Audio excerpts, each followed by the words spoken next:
జరిగిందని అక్కడ లడ్డు ప్రసాదంలో ఆవు నెయ్యిని ఆవు కొవ్వు మరియు పంది కొవ్వు ఇలాంటి జంతువుల కొవ్వు కూడా కలిసినట్టుగా ల్యాబ్ పరీక్షలు ధృవీకరించినాయని చెప్తున్న టైంలో మరి దీనికి నిరసనగా మరి అక్కడ ఆ బోర్డు మొత్తం ప్రక్షాళన చేయాలని, ఆ కల్తీ కారణపరమైన వారిని శిక్షించాలని, మరియు ఇంకా ఇలాంటి దుర్మార్గాలకు కారణమవుతున్నటువంటి దేవాదాయ ధర్మాదాయ శాఖ చట్టాన్ని రద్దు చేయాలని, ఈ స్థానంలో ఒక సనాతన బోర్డు ఏర్పాటు చేసి మరి దేవాలయ పరిరక్షణ బాధ్యతలు మొత్తం కూడా ఆ బోర్డుకు అప్పగించాలని చెప్పి ఇక్కడ నిరసనగా సత్తుపల్లిలో ఉన్న అన్ని దేవాలయ మరియు ఆధ్యాత్మిక సంస్థలు మరియు ఏదైతే వాసించుకోవడానికి సేవా పద్ధతులు అన్ని కూడా బాధ్యతలు కూడా స్వచ్ఛందంగా ఈరోజు ఆధ్వర్యంలో పాల్గొనడం జరిగింది. మరి ఇక్కడ 100 మంది కార్యకర్తలు స్వచ్ఛందంగా పాల్గొనడం అనేది ఇది హిందూ సమాజంలో ఉన్న ఆవేదనని తెలియజేస్తా ఉంది. కాబట్టి ఈ ఆవేదన ప్రభుత్వాలని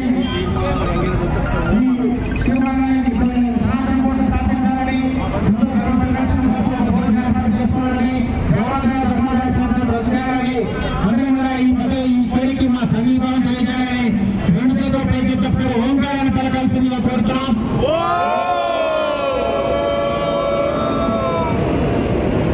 ఓం నమో వెంకటేశాయ. స్వామినే నమః.